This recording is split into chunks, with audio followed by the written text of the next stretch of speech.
دوستو کسی گاؤں میں ایک پہلوان رہا کرتا تھا۔ وہ اپنے علاقے کا بہت ہی بڑا مشہور اور جانا مانا پہلوان تھا۔ اس کی ایک ہی اکلوتی بیٹی تھی۔ اس نے اسے بہت ہی لاڈو پیار سے پالا ہوا تھا۔ وہ بہت ہی خوبصورت بھی تھی۔ بیٹی جوان ہوئی تو باپ کو اس کی شادی کی فکر ہونی شروع ہو گئی۔ چونکہ وہ خود پہلوان تھے اس لیے بیٹی کے لیے ایک پہلوان کو ہی پسند کیا جو لمبا، گبھرو اور نوجوان اور زمیندار بھی تھا۔ باپ نے بڑے نازوں سے پالی ہوئی بیٹی اس کے ساتھ ودا کر دی۔ کچھ ہی دن گزرے تھے کہ پہلوان داماد نے بیٹی کو مار پیٹ کر باہر نکال دیا کہ اسے تو گھر کا کوئی کام نہیں آتا۔ باپ کا دل بہت رنجیدہ ہوا مگر کسی کو کچھ بھی نہ بتایا کہ فضول میں یہاں پہ تماشا بنے گا۔ اس نے اپنی بیوی سے کہا کہ اسے سارے کام سکھا دو۔ ماں نے بیٹی کو جھاڑو پونچھا، صاف صفائی کرنا سب کچھ چند دنوں میں ہی سکھا دیا۔ صلح ہو گئی اور باپ نے داماد کو بلا کر معافی مانگی کہ ہم شرمندہ ہیں، بہت لاڈو پیار سے پالی تھی اور پھر رخصت کر دیا۔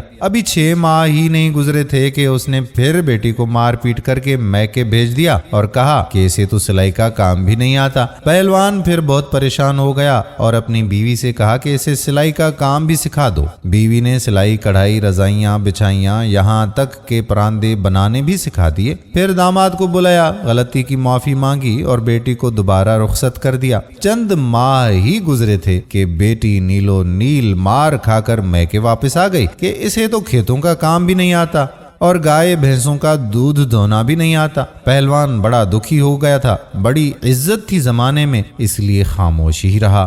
اس بار کسان نے بیٹی کو کھیتی باڑی کے کام بھی سکھا دیے اور ایک بار پھر رخصت کر دیا۔ چند دن ہی گزرے تھے کہ پھر بیٹی روتی ہوئی میکے واپس آ گئی۔ پہلوان نے سوال کیا کہ بیٹی اب کیا معاملہ ہوا تمہارے ساتھ؟ وہ کہنے لگی کہ ابا حضور، میرا شوہر کہتا ہے کہ آٹا گوندھتے ہوئے تو ہلتی بہت ہے۔ پہلوان کو اب ساری بات سمجھ میں آ چکی تھی۔ اصل میں داماد کا روب جمانے اور مارنے کی عادت ہو گئی تھی۔ باپ نے کہا کہ بیٹی، میں نے تمہیں سب کچھ سکھا لیا لیکن یہ نہیں سکھایا کہ تو بیٹی کس کی ہے۔ بیٹی بڑی حیران ہو گئی لیکن اسے کچھ سمجھ نہ آئی۔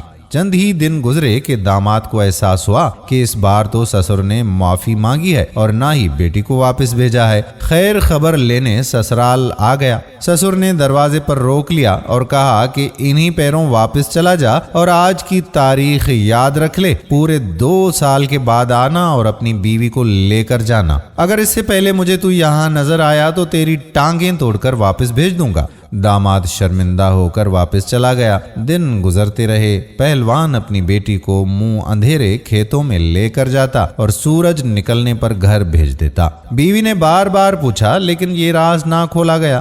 2 سال ایسے ہی گزر گئے۔ داماد بیٹی کو لینے آیا۔ باپ نے بڑی خوشی سے بیٹی کو رخصت کر دیا۔ ابھی چند ہی دن گزرے کہ پہلوان داماد عادت سے مجبور چلانا شروع ہو گیا اور مارنے کے لیے ہاتھ آگے بڑھایا تو بیوی نے کسی منجھے ہوئے پہلوان کی طرح شوہر کو بازو سے اٹھایا اور اٹھا کر زمین پر پٹخ دیا اور کہا کہ تو جانتا ہے نا کہ میں بیٹی کس باپ کی ہوں۔ وہ سمجھ گیا کہ اب کی بار 2 سال میں باپ نے بیٹی کو کیا سکھا کر بھیجا ہے۔ اور اس کے بعد پہلوان داماد نے دوبارہ اپنی بیوی سے کبھی اونچی آواز میں بھی بات نہیں کی۔ باپ نے بیٹی کو کیا سکھایا یہ آپ بھی جان گئے ہوں گے۔ دوستو ہر چیز ماں کے سکھانے کی نہیں ہوتی۔ کچھ باتیں، کچھ اعتماد باپ بھی بیٹیوں میں لاتا ہے۔ اپنی بیٹیوں کی پرورش ایسے کریں۔ امید کرتے ہیں کہ ویڈیو آپ کو پسند آئی ہوگی اور اپنے دوستوں کے ساتھ شیئر ضرور کریں گے۔ آنے والی ویڈیو تک اپنے میزبان قادر بخش کلہوڑوں کو اجازت دیں۔